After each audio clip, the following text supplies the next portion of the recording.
بسم اللہ الرحمن الرحیم. ویورز آپ دیکھ رہے ہیں نیوز ٹو یو. امید ہے آپ خیریت سے ہوں گے. دو تین خبریں جو ہیں وہ آج آپ کے ساتھ شیئر کر لیتے ہیں جو کہ اہمیت کی حامل بھی ہیں. ایک تو جو پرویز لائی اور مونس لائی کے فرنٹ مین تھے محمد خان بٹی، جو کہ پرویز لائی کے سابق پرنسپل سیکرٹری رہ چکے ہیں، ان کے حوالے سے بھی نیب میں ایسی معلومات اور انکشافات سامنے آئے کہ آپ اس سر پکڑ کر بیٹھ جائیں گے کہ لوٹ مار کا کون سا جو طریقہ تھا جو انہوں نے نہیں جو چھوڑا، جو انہوں نے کسی کو بخشا تک نہیں. 116 ارب روپے کی جناب خرد برد ہے. 116 ارب یعنی کہ 1 ارب 16 روپیہ ان لوگوں نے ادھر ادھر کیا مختلف ترقیاتی منصوبوں میں. اور اب نیب نے جب وہ انویسٹیگیشن کر رہی تھی تو ان کے حوالے سے باضابطہ طور پر جو شواہد تھے وہ ان شواہد کو انہوں نے ایک دستاویزی شکل دے دی ہے محمد خان بٹی کے خلاف، جو کہ ماسٹر مائنڈ تھا. اور جو کک بیکس اس میں سے لیے گئے، ان کک بیکس میں جو ایک بڑا پیسہ ہے وہ پرویز لائی اور مونس لائی کے اکاؤنٹ میں گیا. اور اسی وجہ سے نیب نے اب ایک ریفرنس جو ہے اس کو تیار کرنے کا سلسلہ شروع کر رکھا ہے کہ جو یہ لوٹ مار ہوئی ہے قومی خزانے کی، اس میں جو ملوث عناصر ہیں ان کو جو ہے وہ کسی طور پر نہ چھوڑا جائے اور ان کو قانون کے کٹہرے میں لایا جائے. یہ پیسہ جو تھا عوام کا پیسہ تھا، قومی خزانے کا پیسہ تھا، اس کو شیر مادر کی طرح استعمال کیا گیا اور ساتھ ہی ساتھ پھر قومی خزانے کو نقصان پہنچایا گیا، اربوں کا نقصان پہنچایا گیا. اس سے آپ اندازہ لگا لیں کہ یہ سڑکوں کے ٹھیکے، یہ مکانات کے ٹھیکے، یہ مختلف قسم کے سیوریج کے ٹھیکے، سکولوں کی تعمیر کے ٹھیکے، اس کے اندر بھی جو ہے وہ انہوں نے گڑبڑ کی اور اس میں قومی خزانے کو بھاری نقصان پہنچایا. تو نیب کے پاس یہ کیس تھا اور محمد خان بٹی جو کہ ایک چھوٹا سا کلرک ہوتا تھا، پھر سیکرٹری صوبائی اسمبلی پنجاب اسمبلی بنا، پھر پرنسپل سیکرٹری اس کا رہا، اور وہ ان کا خاندانی بندہ. منڈی باؤدین، گجرانوالہ، کون سے ایسے علاقے تھے جہاں پہ انہوں نے یہ پانی کی طرح پیسہ اپنی وزارت اعلیٰ کے دور میں نہیں بہایا اور جو ہے وہ پھر قومی خزانے کو ٹیکہ لگایا. تو یہ کٹہرے میں، نیب کے کٹہرے میں، وہ چونکہ ہے بھی اس وقت نیب کی تحویل میں، تو اب ان کے خلاف جب ان سے تفتیش کی گئی ہے تو انہوں نے بہت سی چیزوں کو مان لیا ہے. یہ بڑی خبر ہے کہ انہوں نے بہت سی چیزوں کو مان لیا اور یہ انکشاف بھی کر دیا کہ یہ پیسہ وہ خود استعمال نہیں کرتے تھے. اس کے جو فرنٹ مین ہوتے تھے، جو اس کے اگلے لوگ ہوتے تھے، ان کو حوالے سے بھی اس نے بتا دیا، جس میں ظاہر ہے پرویز لائی بھی شامل ہے، جس میں مونس لائی بھی شامل ہے. ان کے حوالے سے بھی انہوں نے آگاہی جو ہے وہ ان کو دے دی ہے. تو یہ جو معاملات اب چل رہے ہیں اس کے اوپر بات کرنا اس وقت بھی ضروری ہے کہ جو منطقی انجام تک کیسز کو پہنچانے کے حوالے سے گفتگو ہو رہی ہے، اس میں یہ ایک بڑا رول ہے ان لوگوں کا، اور ان لوگوں نے جو خزانے میں لوٹ مار کی اس کا حساب کتاب جو ہے وہ اب ہونے جا رہا ہے. اچھا، اس میں جو دوسری اب آپ کے ساتھ ایک انفارمیشن شیئر کرنی ہے وہ ہے تحریک انصاف کے حوالے سے. اب ہمارے جو انٹیلیجنس ادارے ہیں، سیکیورٹی کے ادارے ہیں، ان کو یہ رپورٹ ملی ہے کہ جو حکومت اس وقت کوشش کر رہی ہے معاشی مشکلات پر قابو پانے کے لیے،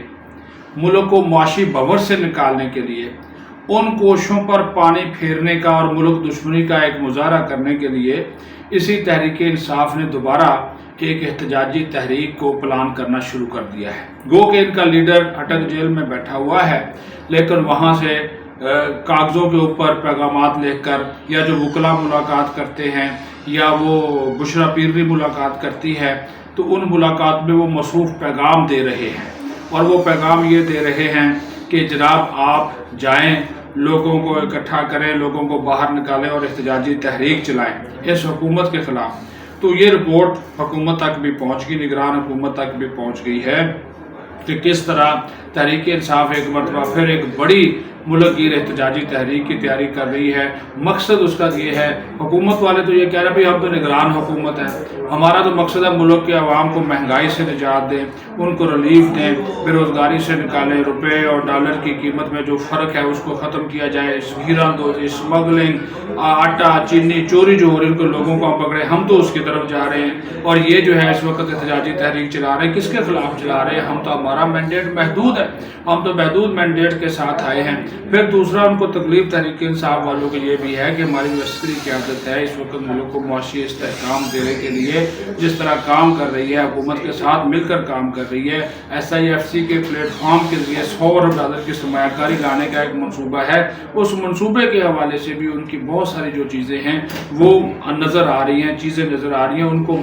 کہ وہ ان کا نتیجہ کیا نکلتا ہے۔ تو یہ وہ معاملات ہیں جس کے اوپر بہت سی گفتگو اس وقت ہو رہی ہے کہ پاکستان کے عوام کو ریلیف کی طرف دیا جائے، اور دوسری طرف یہ جو تحریک انصاف والے ہیں یہ کوشش کر رہے ہیں کہ پاکستان کو کس طرح عدم استحکام کا شکار کیا جائے اور پھر ایک چوری چھپے تحریک چلانے کی، حالانکہ عوام کو اس میں کوئی دلچسپی نہیں ہے۔ پہلے بھی عمران خان کی گرفتاری پہ کون سے عوام نکلے تھے جو اب نکلیں گے؟ اب تحریک انصاف کا کارکن نہیں نکلتا، جو صحیح یہ جو چند یوتھی جو اپنے نوجوان جن کو یہ گمراہ کر چکے ہیں ان کی میں بات نہیں کر رہا، جو اصل لوگ ہیں، جو صحیح لوگ ہیں، جو کو پڑھا لکھا طبقہ ہے وہ ان چیزوں میں نہیں آتا، وہ ان چیزوں کی طرف وہ ان چیزوں میں نہیں پڑتا۔ اس کی سب سے بڑی وجہ ان کو پتہ ہے کہ ہم اپنا مستقبل جو ہے وہ کیوں خراب کریں ان لوگوں کے پیچھے لا کر، اور دوسری طرف حکومت اس وقت ملک کو بھنس سے نکالنے کے لیے انتھک کوشش کر رہی ہے، اور اس میں ہماری military leadership, chief of army staff general Asim Munir کا بڑا ایک کردار ہے۔ وہ دوست ممالک سے بات کر رہے ہیں، وہ UAE سے بات کر رہے ہیں، وہ سعودی عرب سے بات کر رہے ہیں، قطر سے بات کر رہے ہیں، دیگر خلیجی ممالک سے بات کر رہے ہیں۔ مقصد کی صرف یہ ہے کہ قلیل مدتی، وسطی اور طویل مدتی منصوبوں کے حوالے سے جو چیزیں پاکستان میں کی جائے اس کا فائدہ براہ راست عوام کو ہو۔ ابھی دیکھ لیں جو کریک ڈاؤن جاری ہے، سینکڑوں کی تعداد میں لوگ پکڑے گئے جو کہ بجلی چوری میں ملوث ہیں۔ آپ کو یہ بات پتہ ہے صرف ایک سال میں 19 ارب بجلی کے یونٹس چوری ہوئے ہیں، اور پاکستان میں جو سالانہ بجلی چوری ہوتی ہے 520 ارب روپے سے 590 ارب روپے سے زیادہ ہے۔ یہ خود حکومت کے اعداد و شمار ہے، آپ اس سے اندازہ لگا لیں 19 ارب یونٹس کی چوری یہ بجلی کے دیتے نہیں۔ تو یہ سارے جو معاملات لوگ بل نہیں دیتے، جب ان کے خلاف کارروائی کریں تو وہ پھر اس کے اوپر اظہار برہمی کرتے ہیں۔ تو اس طرح کے معاملات کو، اس طرح کی چیزوں کو دیکھا جانا، اور دیکھ رہی ہے حکومت، لیکن اس کے باوجود ٹارگٹ کیا جا رہا ہے، اس کے باوجود کوشش کی جا رہی ہے کہ ترقی کا یہ عمل سبوتاز ہو، ترقی کے اس عمل میں رکاوٹیں آئیں، ترقی کے اس عمل میں جو ہے مشکلات آئیں، ترقی کے اس عمل میں جو ہے وہ اپنی پسند ناپسند کی چیزیں لے کر آئی جائیں۔ تو اس طرح جو ہے وہ چیزوں کو روکنا بہت ضروری ہے، اور ان لوگوں کو کٹہرے میں لانا ہوگا جنہوں نے اپنے دور حکومت میں لوٹ مار کی، چاہے وہ PDM والے تھے، چاہے وہ تحریک انصاف والے تھے۔ لوٹ مار تو ہر دور میں ہوئی ہے، آڈٹ رپورٹس آپ کے سامنے پڑی ہوئی ہیں، ان آڈٹ رپورٹس کی روشنی میں ہر چیز واضح ہے کہ کون سے ادارے میں کتنی کرپشن ہوئی ہے۔ تو یہ دو خبریں تھیں، میں نے کہا ان کو آپ کے ساتھ شیئر کریں، پرویز بھائی کے، مونس بھائی کے حوالے سے، محمد خان بھٹی کے حوالے سے، اور یہ جو PTI کی جانب سے ایک نیا پروپیگنڈا، ایک نئی مہم شروع کر دی گئی ہے اس کا مقابلہ کرنے کے لیے۔ تو اسی طرح میں نے کہا کہ ان چیزوں کو آپ کے ساتھ شیئر کیا جائے۔ اپنا خیال رکھیں۔ پاکستان زندہ باد۔